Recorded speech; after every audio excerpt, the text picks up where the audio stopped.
जय हिंद। आज हम डिस्कस करने जा रहे हैं बहुत इंपॉर्टेंट टॉपिक जो कि फिलोसॉफी का एक मेजर पोर्शन कवर करता है। वो है हेटेरोडॉक्स सेक्टर का चारवाका फिलोसॉफी। जी, चारवाका चारवाका फिलोसॉफी एक लौता इंडियन फिलोसॉफी जो कि कंप्लीटली मेटलिस्टिक फिलोसॉफी है। कैसे मेटलिस्टिक फिलोसॉफी है? खाओ पियो मौज करो, मजे करना है बस। जीवन का एक ही उद्देश्य है, खुश रहना, जितना हो सके फिजिकल प्लेजर पर ध्यान देना। इसलिए इसे इंडियन स्कूल ऑफ फिलोसॉफी में कंप्लीट मेटलिस्टिक फिलोसॉफी कहा गया है। Complete मेटलिस्टिक philosophy, Charvaka philosophy. बाकी जितने भी rest of the Indian philosophy है, आप उसमें देखेंगे तो आपको पेसिमिस्टिक एक नजरिया वो देखने को मिलेगा, पेसिमिस्टिक अप्रोच देखने को मिलेगा कि शुरुआत ही सब के सब फिलोसॉफी कहां से करते हैं? दुख से करते हैं। जैसे बुद्धिज्म में देखिए, जीवन दुखमय है, और फिर आगे चल करके उसका जब सॉल्यूशन दिया जाता है तब बुद्धिज्म या फिर अदर फिलोसॉफीज बनते हैं एक ऑप्टिमिस्टिक फिलोसॉफी। लेकिन चारवाका फिलोसॉफी शुरू से ही आपको ऑप्टिमिस्टिक है। यही वजह है कि जितने भी वेस्टर्न फिलोसोफर्स हैं या वेस्टर्न स्कूल ऑफ थॉट्स हैं, उन्होंने इंडियन स्कूल ऑफ फिलोसॉफी को क्या कहा है? पेसिमिस्टिक कहा है, बट एक्सेप्ट चारवाका ने नाक बचा ली। कंप्लीट मेटलिस्टिक फिलोसॉफी, हेटेरोडॉक्स फिलोसॉफी जो कि वेदों पर बिल्कुल भी भरोसा नहीं करता। हेटेरोडॉक्स यहां पर वो मतलब नहीं है कि जो भगवान पर आस्तिक हो या नास्तिक हो या फिर भगवान पर भरोसा करता हो नहीं करता हो। चारवाका की बात करें तो ये एथिस्ट भी है। ये transcendental entities, God, soul, hell, heaven, इन सब चीजों के बारे में कभी बात नहीं करता। इन सब चीजों को पूरी तरह से रिफ्यूट करता है, रिजेक्ट करता है, नेग्लेक्ट करता है। साथ ही साथ वेदास को भी ये as a valid source of knowledge नहीं मानता, पूरी तरह से रिजेक्ट करता है। इस सेंस में भी ये हेटेरोडॉक्स फिलोसॉफी है। देन एथिस्ट फिलोसॉफी जो कि ट्रांसेंडेंटल एंटिटीज, ट्रांसेंडेंटल वर्ल्ड, परलोक के बारे में बात नहीं करता। जो भी बात करता है इहलोक के बारे में बात करता है। इनके मेटाफिजिकल थॉट्स को भी देखेंगे कि किस तरीके से ये प्रेजेंट वर्ल्ड में जो मैटेरियलिस्टिक वर्ल्ड है इसको किस तरीके से सपोर्ट करेगा और उस पर अपने थॉट्स देगा। इसी के साथ इसे हम कह सकते हैं कि ऑप्टिमिस्टिक फिलोसॉफी। अभी मैंने बताया कि इसकी शुरुआत ही होती है कि यह जीवन सुखमय है, contrary to Buddhism. Naturalistic philosophy जो कि नेचर से बिल्कुल जुड़ा हुआ है, और इनका पूरा फिलोसॉफी ही टिका हुआ है एम्पिरिसिज्म पर, अनुभववाद पर। और अनुभव में भी इंपॉर्टेंटली अभी देखेंगे थ्योरी ऑफ नॉलेज इसका कि सेंस ऑब्जेक्ट कॉन्टेक्ट, परसेप्शन वाला जो टॉपिक होगा उसमें, कि जिन चीजों का हम अनुभव कर सकते हैं, एम्पिरिसिज्म, अनुभववाद, जिन चीजों का हम अपने सेंसेस के थ्रू एक्सपीरियंस कर सकते हैं, उन्हीं चीजों को हमें एक्सेप्ट करना है और बाकी सारी चीजों को रिजेक्ट करना है। And then positivistic philosophy. तो चारवाका फिलोसॉफी क्या है? कंप्लीट मेटलिस्टिक है, देन हेटेरोडॉक्स है, एथिस्ट है, ऑप्टिमिस्टिक है, नेचुरलिस्टिक है। सेंस ऑब्जेक्ट जो नॉलेज गेन करने का, सेंस ऑब्जेक्ट कॉन्टेक्ट है, नॉलेज गेन करने का तरीका है, सिर्फ उसे ही एकमात्र प्रमाण मानता है, एम्पिरिसिज्म और पॉजिटिविस्ट। इसकी शुरुआत ही सुख से होती है। इसीलिए आप देखेंगे कि सीजीपीएससी में जो सिलेबस दिया गया है उसमें 3 टॉपिक, जो चारवाका फिलोसॉफी है उसे 3 पार्ट में डिवाइड किया है और सिर्फ 3 पार्ट पर ही फोकस करने कहा गया है। Theory of knowledge, then metaphysics of Charvaka, and then hedonism of Charvaka. देखिए सीजीपीएससी में हमें इन 3 टॉपिक तक ही स्ट्रिक्ट रहने कहा है, और मैंने बताया कि अभी तक सीजीपीएससी में जो चारवाका फिलोसॉफी है उसका weightage as compare to other philosophy कम रहा है। तो अब चांसेस हैं कि जब कभी भी इसका वेटेज बढ़ाया जाएगा मेंस में, तब इन तीनों के बियॉन्ड जाकर भी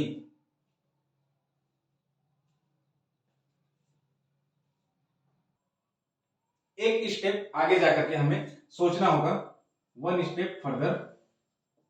वो है कि प्रेजेंट डे में इसका रिलेवेंसी, प्रेजेंट सिनेरियो में, आज के इस समय में जो हमारा गवर्नेंस है, जो हमारी सोसाइटी का मोरल कोड ऑफ कंडक्ट है, उन सब में इसका रिलेवेंसी कितना है, किस हद तक है, क्या ये रिलेवेंट है भी या नहीं, उन चीजों के बारे में हम डिस्कस करेंगे। ठीक, चलिए अब हम यहां से चारवाका फिलोसॉफी को स्टार्ट करते हैं।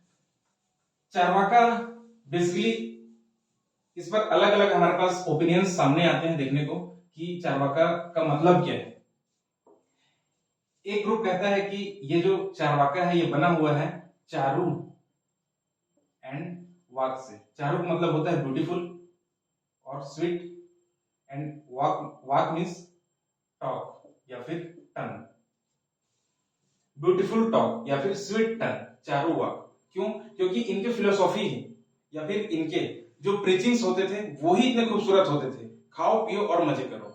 जीवन क्या है? जीवन में दुख है ही नहीं, बस आप मजे कीजिए। जितने भी आपके प्लेजर्स हैं, फिजिकल प्लेजर्स, उन सब का आप अनुभव करते चलिए। आपको देखिए जीवन कितना सुखमय है। इस सेंस में इसे कहा गया है चारू वाक। दूसरा ग्रुप कहता है कि इनका जो पूरा फिलोसॉफी है वो 4 सेंटेंसेस में कवर हो जाता है। 4 वाक्यों में इनका पूरा सेंटेंस कवर हो जाता है।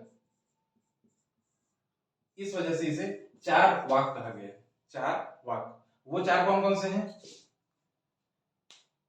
यावत जीवेत सुखम जीवेत।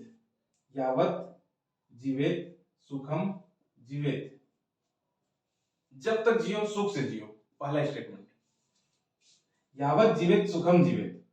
दूसरा, ऋणम कृत्वा घृतम पीवेत। घी पियो, जो मिले, जितना ज्यादा खाने पीने का सामान मिले सब चीज लो। अगर उन्हें लेने के लिए पैसे नहीं है तो ऋण लेकर के करो, लेकिन भोग करो, उपभोग करो, कंजम्पशन करो, कंज्यूम करो। क्यों? ताकि आपके जो भी सेंसेस हैं उन सबको सेटिस्फाई किया जा सके। अगर आपको देखने से खुशी मिलती है तो उन चीजों को देखो जिनसे आपको देखने से खुशी मिले। अपने टेस्ट बड्स को सेटिस्फाई करो। साधन नहीं है आपके पास तो ऋण लेकर करो, लेकिन करो। पहला स्टेटमेंट यावत जीवेत सुखम जीवेत। दूसरा स्टेटमेंट ऋणम कृत्वा घृतम पीवेत। तीसरा, भस्मी भूतस्य देहस्य। भस्मी भूतस्य देहस्य। यह जीवन, यह शरीर यही नष्ट हो जाएगा। इसके पार और कोई सत्ता नहीं है, और कोई ट्रांसेंडेंटल वर्ल्ड नहीं है, ट्रांसेंडेंटल एंटिटीज नहीं है, सोल गॉड जैसी कोई यहां पर चीजें एग्जिस्ट ही नहीं करती हैं। तो आपके मरने के बाद अगर आप सोचेंगे कि मुझे जन्नत मिलेगा या फिर हुरें मिलेंगी, स्वर्ग मिलेगा, हेवन मिलेगा या फिर हेल मिलेगा, इस डर से आप कुछ चीज ना करें, वो गलत है। क्योंकि आपका जीवन इसी जीवन के लिए, इसी मटेरियलिस्टिक वर्ल्ड के लिए, और यही आपका अंत हो जाएगा। इसलिए भस्मीभूतस्य देहस्य। और चौथा, पुनरागमन कुतः। दोबारा से कोई पुनर्जन्म नहीं होगा।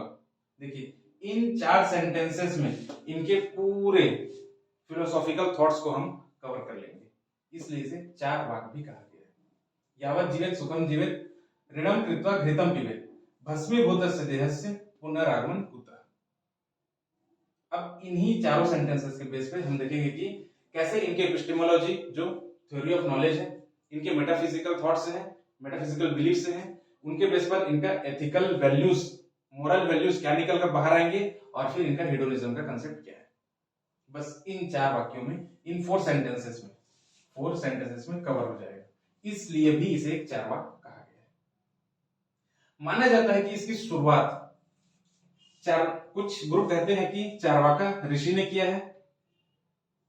चारवाका ऋषि ने किया है, और कुछ का मानना है कि बृहस्पति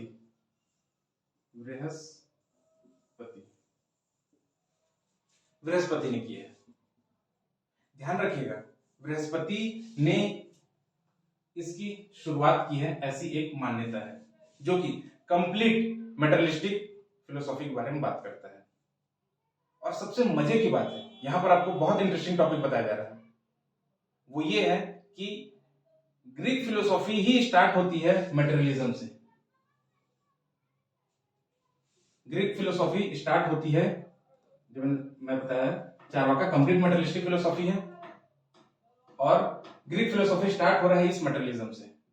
और मजे की बात यह है कि ग्रीक का जो इंपॉर्टेंट गॉड है वो जुपिटर है। जुपिटर मतलब बृहस्पति। कनेक्ट करने की कोशिश कीजिए। इंडियन फिलोसॉफी में चारवाका जो एक हेटेरोडॉक्स फिलोसॉफी है, वो स्टार्ट करने वाले इंसान का नाम है बृहस्पति। और हम देखते हैं कि ग्रीक फिलोसॉफी स्टार्ट हुआ है मेटेरियलिज्म से। इस मेटेरियलिस्टिक फिलोसॉफी से ग्रीक फिलोसॉफी स्टार्ट हो रहा है। और ग्रीक गॉड जुपिटर, जुपिटर का हिंदी नाम बृहस्पति। तो हमारे लिए एक प्राइड की बात है कि हो सकता है कि संभवतः बिफोर क्राइस्ट के टाइम में हो सकता है कि यही वो जुपिटर का थॉट हो, यही वो बृहस्पति का थॉट हो, जो कि ग्रीस में जाकर के पॉपुलर हुआ हो। और वहां से फिर हम देखते हैं कि सोक्रेट, प्लेटो, एरिस्टोटल जैसे स्कूल ऑफ थॉट्स बाहर आते हैं, जो कि स्टार्ट ही होता है मटेरियलिज्म से। तो ये बहुत अच्छी बात है हमारे लिए, हो सकता है आपके लिए नया इंफॉर्मेशन रहा हो। शुरुआत हुई बृहस्पति से और आगे चल रहे। देखिए, हमें जो चारवाका फिलोसॉफी सोर्सेस के रूप में मिले हैं वो डायरेक्ट सोर्सेस नहीं मिले हैं, बेसिकली मिले हैं कि जो भी इंडियन स्कूल ऑफ थॉट्स थे, इंडियन स्कूल ऑफ फिलोसॉफीज थे, बेसिकली जो ऑर्थोडॉक्स थे, जो वेदों की सत्ता को प्रामाणिक मानते थे, वेदास को एक्सेप्ट करते थे as the ultimate source of knowledge, ultimate source of truth.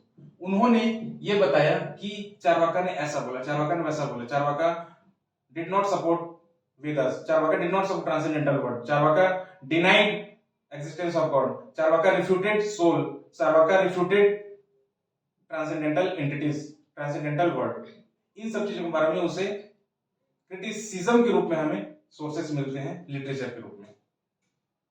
तो हमें जो जानकारी मिलती है वो अदर सोर्सेस से मिलती है। बट 6th सेंचुरी बीसी के आसपास हम देखते हैं कि अजीत केश कम्बले नाम के एक फिलोसोफर हुए थे, उन्होंने इस चारवाका फिलोसॉफी पर बहुत अच्छा काम किया, उस पर काफी रिसर्च किया और वहां से हमें फिर सोर्सेस देखने को आगे मिलते हैं। तो ये था इसका छोटा मोटा हिस्ट्री। एक बहुत इंपॉर्टेंट पॉइंट यहां पर ये है कि ये जो चारवाका फिलोसॉफी है, हालांकि इसका डायरेक्ट सोर्स हमारे पास नहीं है अवेलेबल, लेकिन ये लोगों में बहुत पॉपुलर था। जो कॉमन पीपल थे, कॉमन पब्लिक थे, उनमें ये बहुत पॉपुलर था, स्प्रेड था या फिर एक्सटेंडेड था। इस वजह से इसे लोक आयत भी कहा जाता है, लोक आयत दर्शन या फिर लोकायत फिलोसॉफी। इसका मतलब क्या है? Spread among public, extended among public, very popular among public, ये लोकायत। तो अगर कभी पूछा जाए कि चारवाका फिलोसॉफी की जगह लोकायत को भी एक्सप्लेन करने कहा जाए तो हमें करना है चारवाका फिलोसॉफी, ठीक है? मतलब दोनों एक ही है, चारवाका फिलोसॉफी कहिए या फिर लोकायत फिलोसॉफी कहिए। तो ये था इसका छोटा सा ब्रीफ इंट्रोडक्शन कि चारवाका स्टार्ट कैसे हुआ, उसका मतलब क्या है, कैसे ये स्प्रेड आउट हुआ और कॉमन पब्लिक के जुबान तक ये पहुंच गया, उनके डेली लाइफ में पूरी तरह से घुल मिल गया। हम देखते हैं कि आज भी हमारा जो वर्ल्ड है, प्रेजेंट सोसाइटी है, वो कितना मटेरियलिस्टिक है कि जितना ज्यादा हो सके हम वेल्थ एक्यूमुलेट करते हैं और उसी वेल्थ के बेस पर हम ज्यादा से ज्यादा कंजम्पशन, उपभोक्ता को, उपभोगवाद को बढ़ाने की कोशिश करते हैं, ज्यादा से ज्यादा कंज्यूम करने की कोशिश करते हैं। और हम देखेंगे कि ये कितना रिलेवेंट होगा आज के समय में, क्या गवर्नमेंट भी इसे प्रमोट करती है या नहीं करती है, उन सब चीजों को अभी देखते हैं। पहले इसकी फिलोसॉफी में 3 चीजों को, जब कभी भी हम फिलोसॉफी पढ़ते हैं या फिर पढ़ेंगे तो हमें 3 चीजों पर बेसिकली डिस्कस करना है। वो है एपिस्टिमोलॉजी। एपिस्टिमोलॉजी एक भारी भरकम शब्द भले लग रहा होगा ये, लेकिन है बहुत सिंपल सा। एपिस्टिमोलॉजी इसका मतलब होता है ज्ञान मीमांसा हिंदी में, जिसमें हम बेसिकली पढ़ते हैं theory of knowledge. Next philosophy में हम पढ़ते हैं मेटाफिजिक्स, जो कि ये वाला पॉइंट है, मेटाफिजिक्स। मेटाफिजिक्स का मतलब ये होता है कि हम इसमें डिस्कस करते हैं उन सभी चीजों के बारे में जिन्हें अपने अवेलेबल सेंसेस के थ्रू फील नहीं कर पाते, उन्हें ऑब्जर्व नहीं कर पाते। जैसे कि we talk about soul, in this we talk about God, rebirth, then transcendental entities, transcendental world like hell, heaven, जन्नत, नर्क, या फिर स्वर्ग, नर्क, जन्नत, दोजक, जहन्नुम, इन सब चीजों के बारे में हम यहाँ पर डिस्कस करते हैं। और डिस्कस करते हैं कि क्या जो हमारा प्रेजेंट वर्ल्ड है या फिर प्रेजेंट मेटेरियलिस्टिक वर्ल्ड है उसके बियॉन्ड भी कोई चीजें हैं, क्या हमारा इस जन्म लेने का या फिर यहाँ पैदा होने का कोई एम है, कोई पर्पस है, क्या हमें किसी खास वजह के लिए सच में भेजा गया है, या फिर सब यूं ही चल रहा है, all of a sudden accidental, सब चीज एक्सीडेंटल है। इन सब चीजों के बारे में हम देखेंगे, क्या ये एक्सीडेंटल है या फिर कोई पर्पस इसके पीछे है। इनके बारे में हम डिस्कस करते हैं मेटाफिजिक्स में, जो कि सबसे इंपॉर्टेंट पार्ट है फिलोसॉफी का। नेक्स्ट आता है हमारा एथिक्स।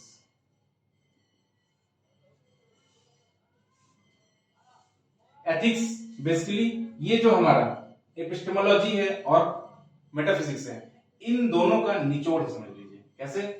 जब हम यहां से थ्योरी ऑफ नॉलेज और मेटाफिजिक्स से जो भी कंक्लूजन डिराइव करेंगे, उन सब का रिजल्ट के रूप में हमारा एथिक्स यहां पर सामने आता है, जो कि इस चीज को शो करता है कि हमें इस वर्ल्ड में रहते तक क्या करना चाहिए, what ought to do and what not to do,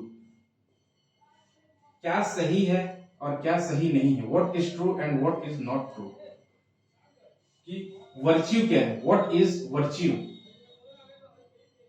इस सोसाइटी को गवर्न करने के लिए जो भी थॉट्स हमें बताए गए हैं, जो भी चीजें हमें बताई जाती हैं इस सोसाइटी में रहने के लिए, सरवाइव करने के लिए, क्या उनमें से सारी चीजें सही हैं या फिर नहीं है, उन सब चीजों के बारे में हम यहाँ पर डिस्कस करेंगे। और फिर लास्ट में हमारा एक ओवरऑल कंक्लूजन निकल कर आएगा, जो कि कहलाएगा चारवाका की फिलोसॉफी का सबसे इंपॉर्टेंट हेडो,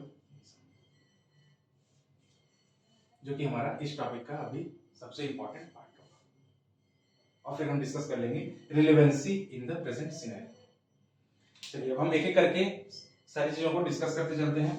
सबसे पहला हमारा आता है एपिस्टेमोलॉजी, थ्योरी ऑफ नॉलेज, जिसमें हम डिस्कस करते हैं कि नॉलेज गेन करने के क्या क्या सोर्सेस हैं, हम किन किन चीजों को as a valid source of knowledge मानेंगे, एज अ किन किन बातों को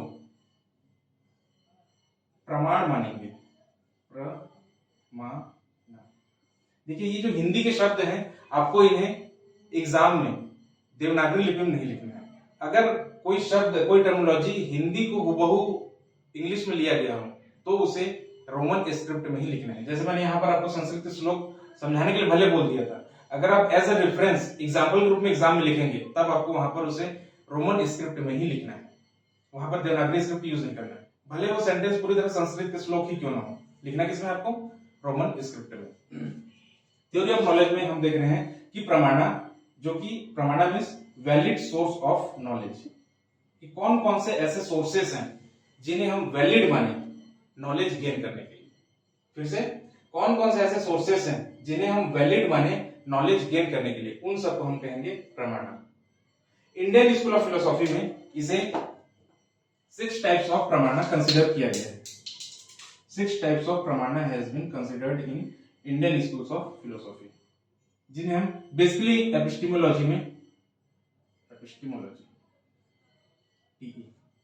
एपिस्टेमोलॉजी में हम इसे आगे कंसिडर करते हैं, जिनमें सबसे पहला और सबसे इंपॉर्टेंट है परसेप्शन। परसेप्शन ये क्यों इंपॉर्टेंट है? इंपॉर्टेंट इसलिए है क्योंकि जितने भी स्कूल ऑफ फिलोसॉफीज है, इंडियन स्कूल ऑफ फिलोसॉफी, उन सब ने इसे valid source of knowledge consider किया है, प्रमाण के रूप में इसे माना है, इंक्लूडिंग चारवाका। अभी हम देखेंगे बाकी जितने भी रेस्ट ऑफ द प्रमाणस हैं, ये सारे प्रमाणस जो बाकी बचे हुए 5 हैं, उन सबको चारवाका ने रिजेक्ट किया है, रिफ्यूट किया है। Charvaka does not consider remaining all the pramanas as a valid source of knowledge except perception. Perception के लिए कहा भी गया है कि प्रत्यक्षमेव,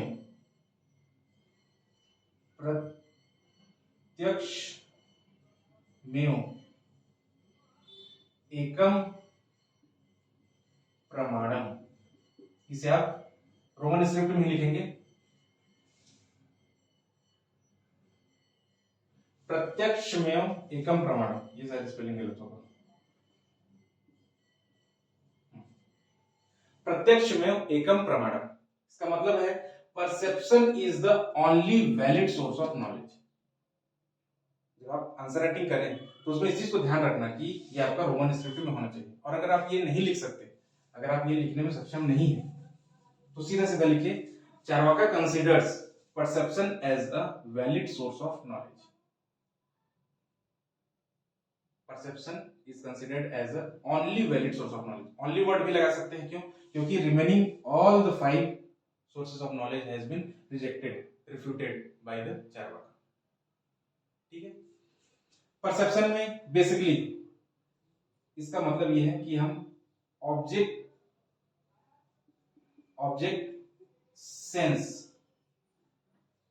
कांटेक्ट में जो भी नॉलेज गेन करेंगे, हमारे सेंस के कांटेक्ट में जो भी ऑब्जेक्ट आएंगे, चाहे हम उन्हें देखकर परसीव करें, सूंघकर परसीव करें, या सुनकर परसीव करें, या फिर स्किन से टच करके करें, या फिर टेस्ट बड टंग से हम उसे कंसीडर करें, किसी भी सोर्सेज से।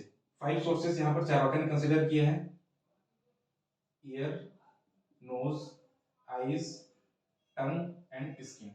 ये 5 सोर्सेज चार्वाका ने कंसीडर किया है नॉलेज गेन करने का।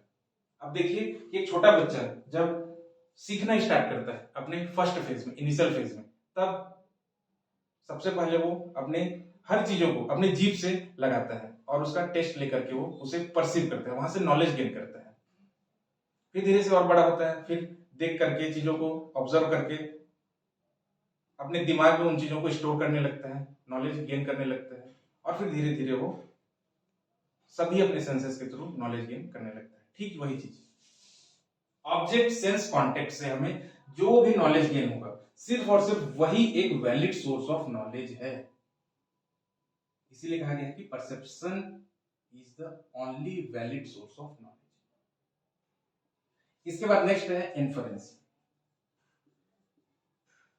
चार्वाका ने इन्फरेंस को रिफ्यूट किया है as a valid source of knowledge. Exam में आपको ये नहीं लिखना है कि Charvaka rejected inference, no, Charvaka refuted validity of inference as a source of knowledge. Charvaka ने इस इन्फरेंस के थ्रू जो नॉलेज हमें मिलता है उस नॉलेज पर डाउट किया है, इसलिए इसे रिफ्यूट किया है। Charvaka rejected inference as a valid source of knowledge. ये वैलिड सोर्स ऑफ नॉलेज जरूर यहां पे इंक्लूड करना। अब ये हमारे लिए बहुत इंपॉर्टेंट पार्ट बन जाता है। क्यों इंपॉर्टेंट बन जाता है? क्योंकि accept Charvaka all the Indian schools of philosophy has accepted inference as a valid source of knowledge। जितने भी इंडियन स्कूल्स ऑफ फिलोसॉफी हैं, सब के सब इन्फरेंस को एक्सेप्ट किए हैं as a valid source of knowledge, accept Charvaka. Charvaka को छोड़कर बाकी सब के सब इसे वैलिड सोर्स ऑफ नॉलेज मानते हैं। और यही वो इन्फरेंस है जो सब्जेक्ट मैटर है किसका? लॉजिक का, तर्कशास्त्र का सबसे इंपॉर्टेंट पॉइंट है, फाउंडेशन है लॉजिक का, कि बिना इन्फरेंस के हम लॉजिक डिराइव ही नहीं कर सकते। और इन्फरेंस को जब देखें तो ये 2 तरह के होते हैं, एक होता है इंडक्टिव इन्फरेंस और दूसरा होता है डिडक्टिव इन्फरेंस। चार्वाका फिलोसॉफी में बेसिकली जब भी थ्योरी ऑफ नॉलेज के बारे में बात की जाए तब आपको परसेप्शन को ज्यादा वेटेज नहीं देना है। आंसर राइटिंग करते समय परसेप्शन को सिर्फ 2 से 3 लाइन में सम अप कर देना है। ज्यादा एम्फेसाइज किस पर देना है? सिर्फ और सिर्फ इन्फरेंस पर। बाकी सब चीजों पर ना दें तो भी चलेगा। ये बहुत इंपॉर्टेंट बन जाता है। क्यों इंपॉर्टेंट बन जाता है अभी देखते हैं। क्योंकि रेस्ट जो भी है, verbal testimony, comparison, non existence, ये जितने भी हैं इन्हें चार्वाका ने तो रिफ्यूट किया है, साथ ही साथ अदर स्कूल ऑफ थॉट्स हैं, अदर स्कूल ऑफ फिलोसॉफीज जो हैं उन्होंने भी इसे रिफ्यूट किया। जैसे वर्बल टेस्टिमनी की बात की जाए तो बुद्धिज्म एंड वैशेषिक, इसने रिफ्यूट किया है, इंक्लूडिंग चार्वाका। चार्वाका ने सबको रिफ्यूट किया है, रिजेक्ट किया है।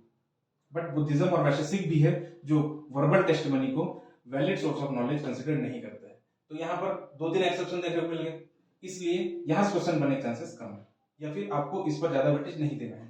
एक और बच जाता है हमारा इम्प्लीकेशन। इन चीजों पर ज्यादा अपने वर्ड्स को खत्म नहीं करना है, आपका ज्यादा से ज्यादा एम्फेसाइज होगा इन्फरेंस पर। यहां पर देख लीजिए कि प्रमाणा के 6 मीडियम्स हमें बताए गए हैं। कौन कौन से? इंडियन स्कूल ऑफ फिलोसॉफी में inference, verbal testimony, comparison, implication, non existence and perception, जिनमें से हमें परसेप्शन को चार्वाका के साथ साथ सभी ने एक्सेप्ट किया है, इन्फरेंस को accept Charvaka, all the Indian school of philosophy has accepted and rest are completely rejected by Charvaka. Okay, तो हम यहां पर इन्फरेंस पर भी ध्यान देते हैं। इन्फरेंस, मैंने बताया inference is the subject matter of logic. Inference is the subject matter of logic. Inference is basically of two types. One is inductive inference, जिसमें हम लोअर लेवल से हायर लेवल तक मूव करेंगे, और दूसरा होता है डिडक्टिव इन्फरेंस। डिडक्टिव नाम से क्लियर है कि हम हायर लेवल से लोअर लेवल की तरफ मूव करेंगे, जिसमें हम इंडक्टिव इन्फरेंस में पर्टिकुलर से यूनिवर्सल की तरफ मूव करते हैं। जैसे कि Ram is mortal, Shyam is mortal, X is mortal, Y is mortal, Z is mortal. तो हमने कंक्लूजन डिराइव कर लिया कि जितने भी इंसान इस दुनिया में हैं, जितने भी ह्यूमन बींग्स, जितने भी मेंस इस दुनिया में जो पैदा हुए हैं, वो अंत में सबके सब मरेंगे। तो हमने कंक्लूजन डिराइव किया, एक लॉजिक लगाया कि जब एक इंसान मर रहा है, 2 इंसान मर रहे हैं, 3 इंसान मर रहे हैं, तो सभी इंसान मरेंगे। हमने यूनिवर्सलाइज कर दिया, जनरलाइज कर दिया। ये हमारा पर्टिकुलर से यूनिवर्सल की तरफ जब हम मूव करते हैं, इंडक्टिव इन्फरेंस। या फिर सम टू ऑल या सम टू यूनिवर्सल, जब हम ऐसे कंक्लूजन डिराइव करते हैं। जैसे कि हमने एक मेडिसिन किसी भी बीमारी को क्योर करने के लिए बनाया, और थोड़ी दिनों बाद देखते हैं कि उसका एक्सपेरिमेंट कर रहे हैं, 2 आदमी पर वो सक्सेसफुल रहा, 10 आदमी पर, 100 आदमी पर, 1000 आदमी पर। तो हमने कंक्लूजन बना लिया कि हो सकता है कि सभी के सभी इंसान पर ये काम कर जाए, और इस टाइप की बीमारियों के लिए पर्टिकुलरली उन बीमारियों को क्योर करने के लिए ये दवाई काम आ सकता है, और उसे हमने जनरलाइज कर दिया। हम अपने डे टू डे लाइफ में भी देखते हैं कि नॉर्मली जब हम चावल पकाते रहते हैं, तो देखिएगा कि ऊपर के 1-2 चावल को जब हम दबा कर देखते हैं, तो एक नॉर्मल कंक्लूजन ये डिराइव कर लेते हैं कि हाँ, अगर ये दब रहा है तो अंदर के सभी चावल भी पक गए होंगे। ठीक वैसे ही जब हम जूते चप्पल का जब साइज बनाते हैं मैन्युफैक्चरिंग करने के लिए, तो एक स्टैटिस्टिक्स में कंसेप्ट होता है मोड का, उसका इस्तेमाल करते हैं कि इस एज ग्रुप के लिए हो सकता है कि इस नंबर का जूता काम आ जाए, इस एज ग्रुप के लिए इस नंबर का, और उस हिसाब से हम डिराइव कर लेते हैं कि 7 नंबर, 8 नंबर, 9 नंबर, 10 नंबर, इतने के सभी जो अडल्ट हैं वो इसमें कवर हो जाएंगे, और उस हिसाब से जनरलाइज टर्म में एक ही साइज का हम चप्पल या फिर जूता बनाने स्टार्ट कर देते हैं। वो सब है क्या? Inductive inference. डिडक्टिव इन्फरेंस में जब हम यूनिवर्सल से बढ़ते हैं पर्टिकुलर की तरफ, जैसे कहा जाए कि all men are mortal, all men are mortal. Similarly, Charvaka is a man, Socrates is a man, Aristotle is a man. So Socrates is a mortal, Charvaka is a mortal. हम universal से particular की तरफ बढ़ रहे हैं कि सभी इंसान मॉर्टल हैं, तो अगर एक्स वाई जेड एक इंसान है तो वह इंसान भी मॉर्टल होगा। यूनिवर्सल से पर्टिकुलर की तरफ बढ़ गए, हमने एक लॉजिक डिराइव कर लिया यूनिवर्सल से पर्टिकुलर की तरफ। तो अब सवाल आता है कि चार्वाका ने किस तरीके से इस इन्फरेंस को रिफ्यूट किया as a valid source of knowledge. भाई, जब हम देख रहे हैं कि हम डे टू डे लाइफ में इन चीजों का इस्तेमाल करते हैं कि अगर आप पर्टिकुलर किसी कम्युनिटी से बिलोंग करते हैं और आपका उसका दूसरे कम्युनिटी से एनकाउंटर हो जाए, एक इंसान से आपने मिला उसी कम्युनिटी के, आपका एक्सपीरियंस अच्छा रहा या बुरा रहा, जैसा भी रहा, दूसरे इंसान से मिले उसी कम्युनिटी के, आपका इंसान फिर से एक्सपीरियंस उसी टाइप का रहा, अच्छा रहा या बुरा रहा, जो भी रहा, तो आपने एक नॉर्मल कंक्लूजन डिराइव कर लिया कि अच्छा, इस कम्युनिटी के लोग ऐसे होते हैं। ये जनरली हम करते हैं डे टू डे लाइफ में। अगर किसी लड़के को या किसी लड़की को पर्टिकुलरली वहां से कुछ बुरा एक्सपीरियंस मिल जाए किसी दूसरे जेंडर से, अगर लड़का है तो लड़की से अगर बुरा एक्सपीरियंस हो जाए, और लड़की और लड़के से उसे बुरा एक्सपीरियंस हो जाए, तो उसने क्या जनरलाइज टर्म में कर लिया कि सब लड़के ऐसे होते हैं या फिर सब लड़कियां वैसी होती हैं। एक हमने खुद ही से इल्यूजन क्रिएट कर लिया अपने दिमाग में। इसी पॉइंट को चार्वाका ने बोला क्यों क्यों ऐसा हो सकता है भाई? जरूरी नहीं है कि आपने किसी के साथ एनकाउंटर किया और उसके साथ आपका एक्सपीरियंस बुरा रहा तो सारी कम्युनिटी वैसे ही होगी। हो सकता है कोई अच्छे भी हो। जरूरी नहीं है कि आपने ऊपर के 2-3 चावल के दानों को छू करके टेस्ट कर लिया कि और चावल पक गया, ये आपने कंक्लूजन डिराइव कर लिया। हो सकता है कि अंदर के ज्यादा पक गया, या हो सकता है कि अंदर पका ही ना हो। जरूरी नहीं है कि आपके में जो 7 नंबर का जूता आ रहा हो किसी के में 8 नंबर का आ रहा हो सकता है कोई ऐसा भी जिसमें 7 का छोटा हो रहा हो 8 का बड़ा हो जा रहा हो। इसी पॉइंट को चार्वाका ने कहा the inductive inference leads to fallacy of illicit generalization।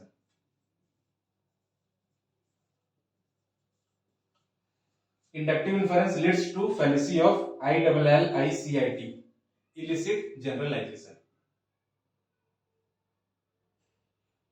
Inductive inference leads to fallacy of illicit generalization। जरूरी नहीं है कि 1000 लोगों में जो वैक्सीन या जो मेडिसिन काम आया है वो 1001 में भी काम आए।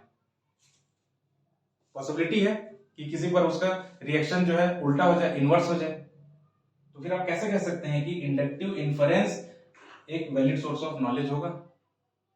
इस बेस पे चार्वाका ने इंडक्टिव इन्फरेंस को रिफ्यूट किया, रिजेक्ट किया as a valid source of knowledge. और ठीक वैसे ही डिडक्टिव इन्फरेंस में प्रॉब्लम यह है कि जब आपने कहा कि all man are mortal, Ram is a man, so Ram is mortal. आपने यहां पर कोई नया इंफॉर्मेशन कहां दिया? आपने तो पहले ही बता दिया कि सभी के सभी इंसान मोर्टल होते हैं, राम भी एक इंसान है तो राम भी एक मोर्टल इंसान होगा, राम भी एक मोर्टल होगा। तो आपने कोई नया इंफॉर्मेशन नहीं दिया। No new information is given and this deductive inference leads to the fallacy of Petitio principii।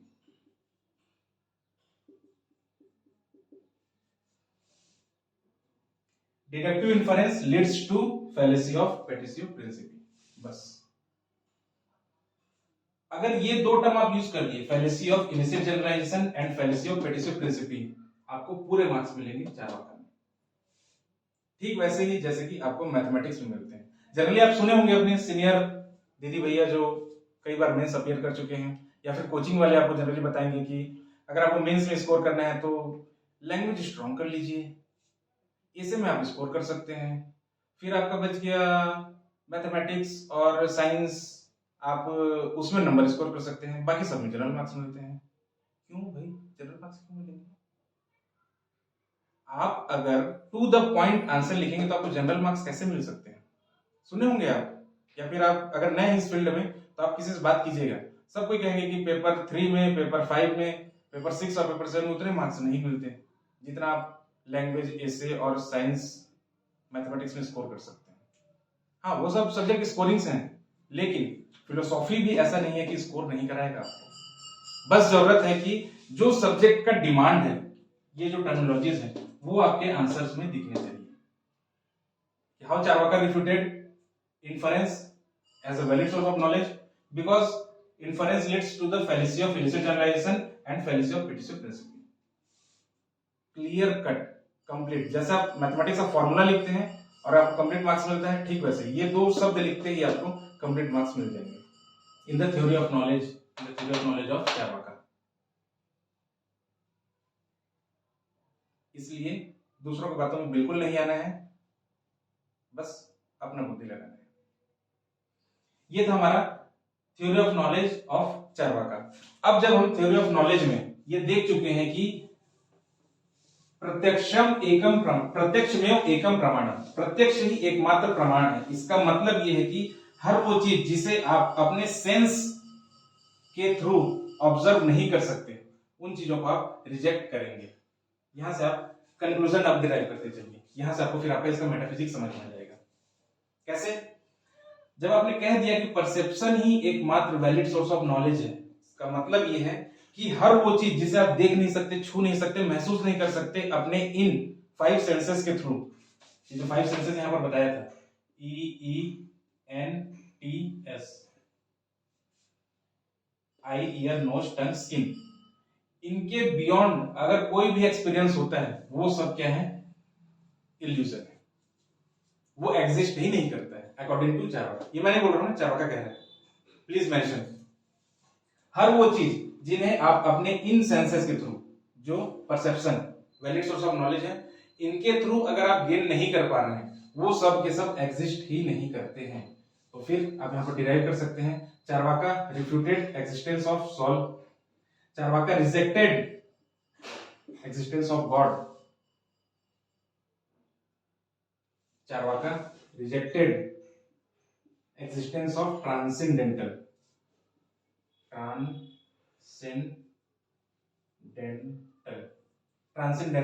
Entities,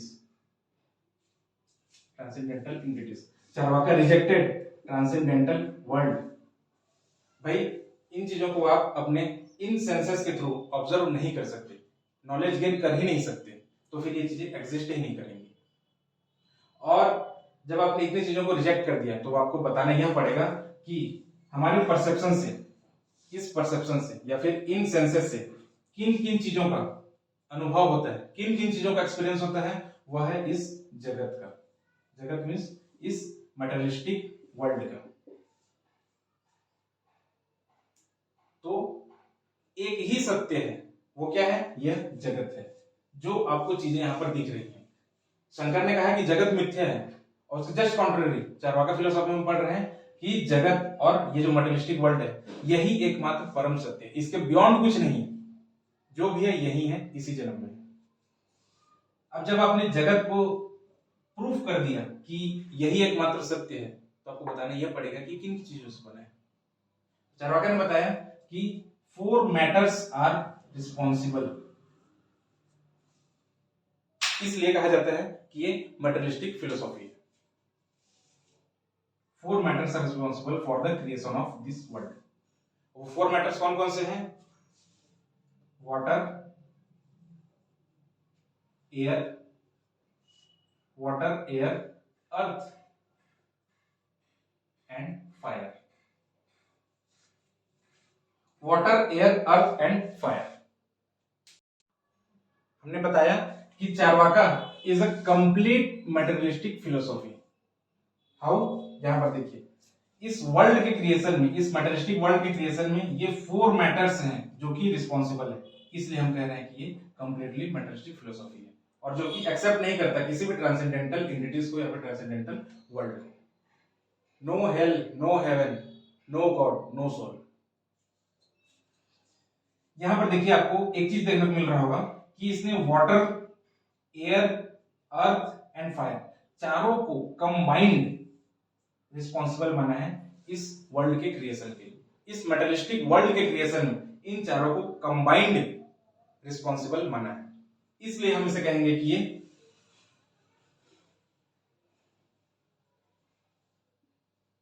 pluralistic in nature है। जैसे कि हम थेल्स की बात कर रहे हैं, तो थेल्स ने सिर्फ वाटर को रिस्पॉन्सिबल माना है ग्रीक फिलोसॉफी में, इस वर्ल्ड के क्रिएशन में, तो वो क्या हो जाएगा? मोनोइस्टिक मटेरियलिज्म, मोनोस्टिक मटेरियलिज्म या फिर मोनोस्टिक मटेरियलिस्टिक फिलोसोफर। मोनोइज्म मतलब एक ही को उसने रिस्पॉन्सिबल माना, एक ही पर एम्फेसाइज किया, बाकी सब ही इसके बाय प्रोडक्ट होंगे। बट चार्वाका ने इन सब को कंबाइंड वे में माना है कि रिस्पॉन्सिबल है इस वर्ल्ड के क्रिएशन, इसलिए हम इसे प्लूरलिस्टिक फिलोसोफर कहेंगे। इसलिए जब भी आप एग्जाम में कुछ हैवी टर्मिनोलॉजीज देखते हैं बड़े बड़े की, Charvaka is pluralistic materialistic philosopher, तो आप कंफ्यूज कर जाते हैं, प्लूरलिस्टिक है कि मटेरियलिस्टिक है। प्लूरलिस्टिक भी है, मटेरियलिस्टिक भी है। कैसे है? वो ऐसे है कि चारों को उसने कंबाइंड माना है, इसलिए प्लूरलिस्टिक हम इसे कंसीडर कर रहे हैं।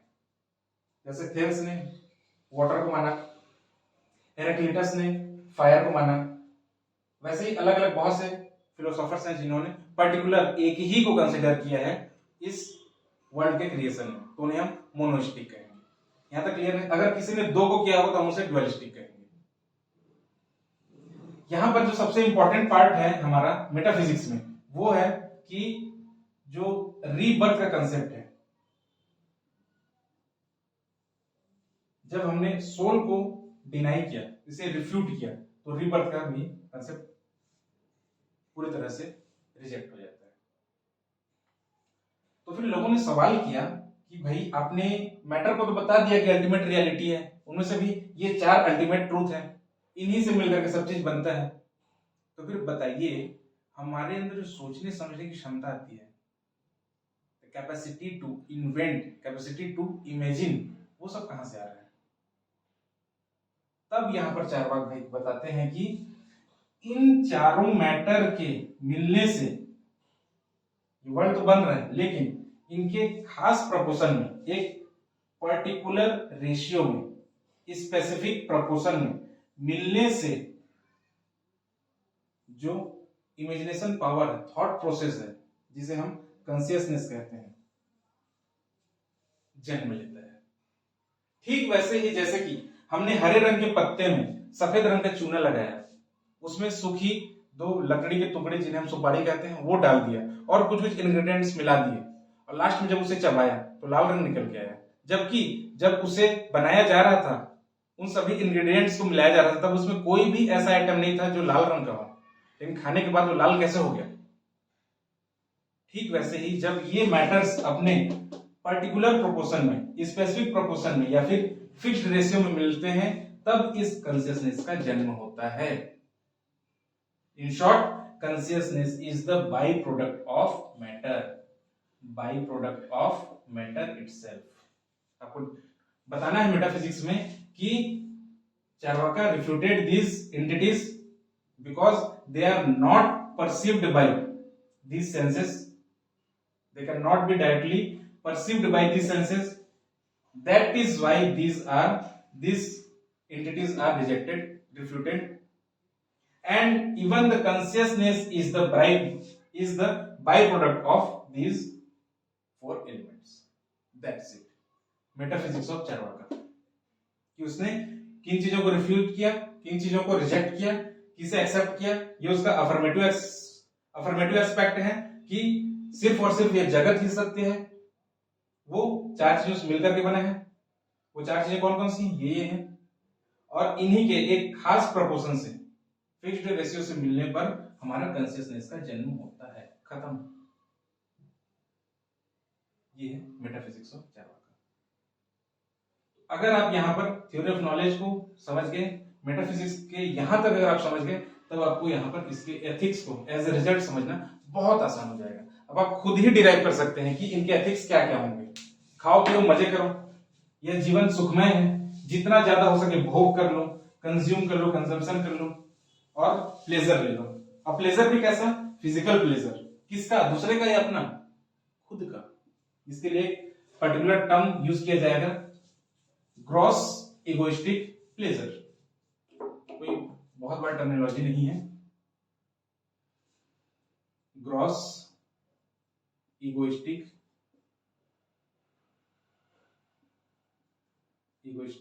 Pleasure. Gross egoistic pleasure, pleasure सुख भोगना है, इगोइस्टिक खुद का, ग्रॉस मतलब फिजिकल। यहां पर आपको इस चीज को ध्यान रखना है कि प्लेजर खुद का हो, ये नहीं कि मेंटल हम सेटिस्फेक्शन में जा रहे हैं या फिर स्पिरिचुअल लेवल के सेटिस्फेक्शन में जा रहे हैं। हमें प्लेजर अगर मिल रहा है तो फिजिकल ही होना चाहिए, और फिजिकल मतलब जो इन सभी सेंसेस को सेटिस्फाई करे। प्लेजर कैसा? जो इन सभी सेंसेस को सेटिस्फाई करे, सिर्फ वही प्लेजर ही आपका ग्रॉस होगा।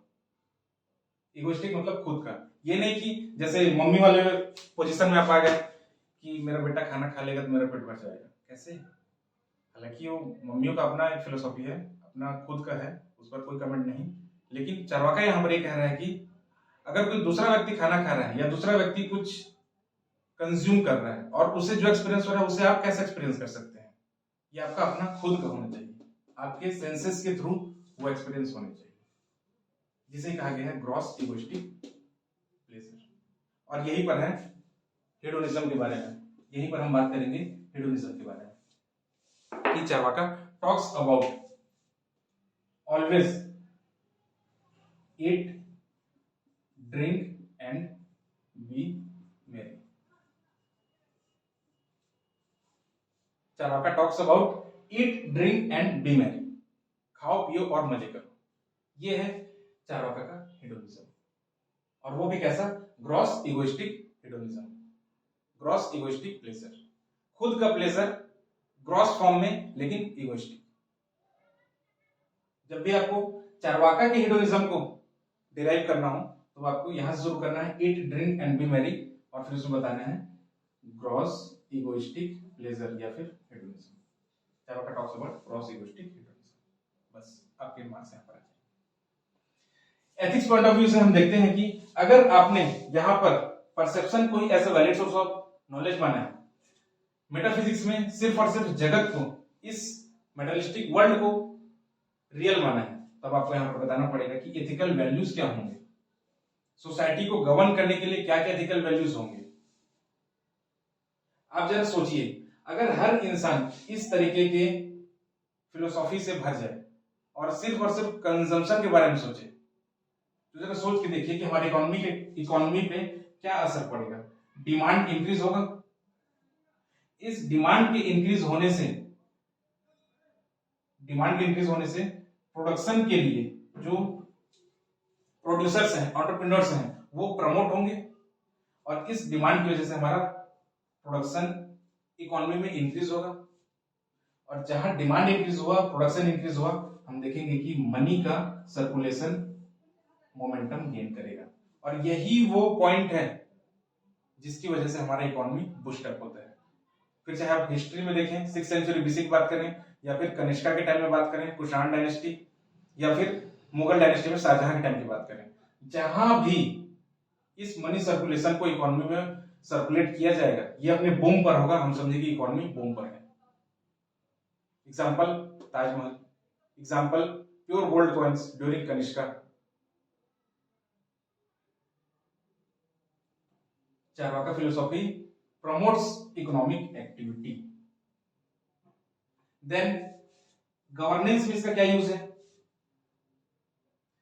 चार्वाका की फिलोसॉफी में जिस गवर्नेंस की बात की गई है उसका एक झलक, उसका कुछ हिस्सा हमें चाणक्य के फिलोसॉफी में, या चाणक्य की जो नीतियां हैं, उनके प्रिंसिपल्स हैं अर्थशास्त्र में कौटिल्य के, वहां भी देखने को मिलते हैं, जो कि इस बात को प्रमोट करता है कि गवर्नमेंट को इस बात को प्रमोट करनी चाहिए, इन चीजों को प्रमोट करनी चाहिए जिसकी वजह से इकोनॉमी में मनी का सर्कुलेशन बना रहे। जैसे कि गवर्नमेंट को एक्सपेंडिचर करना चाहिए किन चीजों के लिए? सोशल वेलफेयर के लिए। गवर्नमेंट को प्रमोट करना चाहिए लोन डिस्ट्रीब्यूशन के लिए। जैसे देख रहे हैं किसान क्रेडिट कार्ड, क्रेडिट क्रिएशन, वो भी एक तरह का लोन ही है। और हमने देखा था फर्स्ट में ही, ऋणम कृत्वा घृतम पीबेत, घी पियो लेकिन ऋण लेकर पियो, अगर नहीं है तो ऋण लेकर पियो। क्योंकि चार्वाका ने अर्थ मतलब वो EARTH वाला नहीं ना, ये अर्थ ये है हिंदी का अर्थ जिसका मतलब होता है वेल्थ, और दूसरा कामा, इन चीजों पर एम्फेसाइज किया। इसका हाईएस्ट एम जीवन का क्या है? कामा, मतलब प्लेजर को अचीव करना, सुख को कंज्यूम करना, ज्यादा से ज्यादा सुख को भोगना, और उसके लिए मीडियम क्या है? ये अर्थ।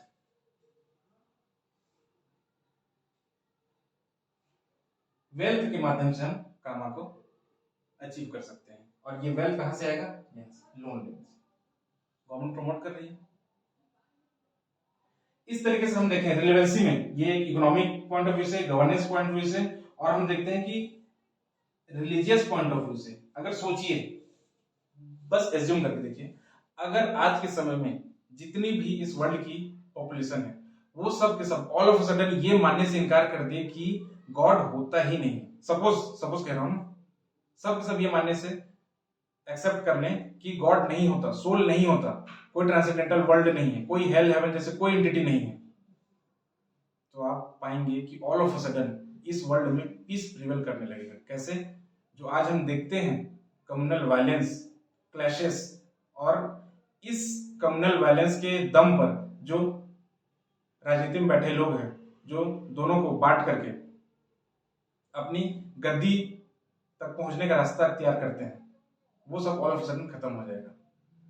Communal violence all of a sudden खत्म हो जाएगा रिलीजियस पॉइंट ऑफ व्यू से। तो यहां पर आप ये बता सकते हैं कि अगर चारवाका की फिलोसॉफी को इंप्लीमेंट कर दिया जाए तो सांप्रदायिक झगड़े या फिर जो वायलेंस है, कैसे वायलेंस, कम्युनल वायलेंस, वो ऑल ऑफ अ सडन खत्म हो जाएंगे। फिर ना हिंदू का मुस्लिम से, मुस्लिम का बौद्ध से, बौद्ध का क्रिश्चियनिटी से, क्रिश्चियनिटी की जैन से, किसी का भी कोई झगड़ा नहीं रहेगा, क्योंकि ऑल ऑफ अ सडन यहाँ पर रिलीजन खत्म हो गया। तो आप बता सकते हैं कि रिलेवेंसी इसका किस हद तक है एथिकल पॉइंट ऑफ व्यू से। अब मैं समझ पा रहा हूंगा कि आप चारवाका की इस अर्थ और कामा को कितना समझ रहे होंगे। जो इंडियन फिलोसॉफी है उसमें हम देखते हैं कि 4 पुरुषार्थ के बारे में बात की गई है। 4 पुरुषार्थ कौन कौन से? धर्म, अर्थ, काम, मोक्ष। हमने चारवाका की मेटाफिजिक्स में देखा कि मोक्ष जैसा कोई कंसेप्ट रियल ही नहीं करेगा। कब प्रिवेल नहीं करेगा? जब आप सोल या फिर कॉन्शियसनेस के एग्जिस्टेंस को ही नेग्लेक्ट कर देंगे। और अगर मोक्ष नहीं है तो फिर आपको धर्म की भी जरूरत नहीं है। धर्म यहां पर धर्म का मतलब ड्यूटी से है ना, ये रिलीजन वाला धर्म नहीं, यहां पर ड्यूटी से। तो सिर्फ 2 ही इंपॉर्टेंट पुरुषार्थ हैं, कौन कौन से? Earth and comma. Earth and कामा, और कामा उनमें से सबसे हाईएस्ट वर्च्यू है। ज्यादा से ज्यादा फिजिकल प्लेजर हमें अचीव करना है, इस जीवन का यही एक मात्र उद्देश्य है। गवर्नेंस में एक और पॉइंट आप यहां पर मेंशन ये कर सकते हैं कि जो हमारा प्रेजेंट डे लॉ का स्ट्रक्चर है, लॉ का स्ट्रक्चर, वो भी आज इसी फिलोसॉफी पे बेस्ड है। कैसे? जैसे कि हमने से ज्यादातर लोग इस बात को मानते हैं कि अगर हम इस जन्म में अच्छा काम नहीं करेंगे तो हमें कुत्ता, बिल्ली, सुअर, गधे, किसी का भी जन्म हो सकता है। ये थॉट है। या फिर हमें ये ज्यादातर थॉट ये दिया गया है वेदांतिक फिलोसॉफी में कि अच्छा करोगे तो अच्छा होगा, बुरा करोगे तो बुरा होगा, दैट्स इट। अगर वो इसी जन्म में होगा ठीक है, नहीं तो फिर इस जन्म में नहीं हुआ तो आपको अगले जन्म में मिलेगा। या फिर हो सकता है कि गॉड आपको, जो अल्लाह है, वो आपको जन्नत या फिर जहन्नुम में भेज करके आपको पनिशमेंट दे या फिर रिवॉर्ड दे। तो जरा आप थोड़ा सा दिमाग लगा के सोचिए, चारवाका के नजरिए से, मेरे नजरिए से नहीं, कि क्राइम करने वाला इंसान जो है वो इंसान का बॉडी है। अगर सोल, सपोज एक थोड़ी सी देर के लिए हम एक्सेप्ट कर लें कि सोल जैसे कोई एंटिटी हमारे बॉडी में कहीं पर है, तो कोई इंसान अगर रेप कर रहा है, चोरी कर रहा है, डकैती कर रहा है, किसी के साथ गलत काम कर रहा है, तो क्या वो सोल कर रही है, उसकी बॉडी कर रही है? ऑब्वियसली बॉडी कर रही है। तो उसे पनिशमेंट इसी बॉडी को मिलना चाहिए या फिर कहीं और उसके लिए व्यवस्था की जानी चाहिए, जिसे आज तक न किसी ने देखा है ना सुना है, वो सच में एग्जिस्ट करती भी है नहीं। तो पनिशमेंट एक्चुअली किसको मिलना चाहिए? इस बॉडी को मिलना चाहिए जिसने क्राइम किया है। तो हमारा प्रेजेंट डे जो लॉ का स्ट्रक्चर है वो भी इसी पर काम करता है कि पनिशमेंट किसे दिया जाना है? उस बॉडी को दिया जाना है, उसके मरने से पहले। ये आप इसका रिलेवेंसी बता सकते हैं कि हमारे लॉ के स्ट्रक्चर में आज क्या है इसका रिलेवेंसी। और अगर थोड़ा सा आपको क्रिटिकली एग्जामिन करने कहा जाए चारवाका फिलोसॉफी को, तो यहां पर थोड़ा सा आपको नेगेटिव एस्पेक्ट को भी थोड़ा सा बताना पड़ेगा। और नेगेटिव एस्पेक्ट क्या है कि अगर हर कोई इस फॉर्म में आ जाए, ईट, ड्रिंक एंड बी मैरी, तो हो सकता है कि अनार्की आ जाए। हर कोई अगर अपने सुख के बारे में सोचेगा तो हो सकता है कि आपका सुख किस दूसरे को दुख भी दे रहा हो। और हमने इकोनॉमिक्स में ये भी देखा है कि resources are limited, resources are scarce, scarcity of resources की बात हम करते हैं इकोनॉमिक्स में। तो अगर हर कोई इस सुख की पूर्ति की बात करेगा तो फिर रिसोर्स कम पड़ जाएंगे। गांधी ने भी कहा है कि इस धरती पर हर इंसान की जरूरतों को पूरा करने के लिए सब चीज है, इनफ है, लेकिन किसी की लालच पूरा करने के लिए कुछ भी नहीं। There is enough to fulfil the need but not greed. तो यहां पर थोड़ा सा आपको क्रिटिकली इवेल्युएट करने की बात की जाए, critically evaluate the hedonism of Charvaka, या फिर क्रिटिकली एग्जामिन द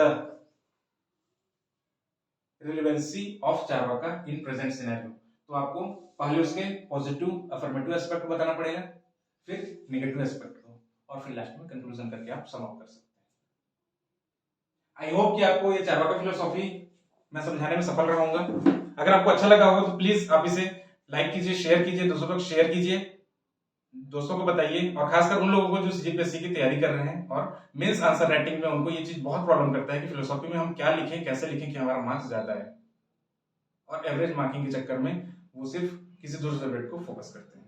तो नहीं, ऐसा नहीं है, फिलोसॉफी में भी मार्क्स स्कोर किया जा सकता है। That's all for now. Thanks for watching this video. Do like, share and subscribe to our YouTube channel.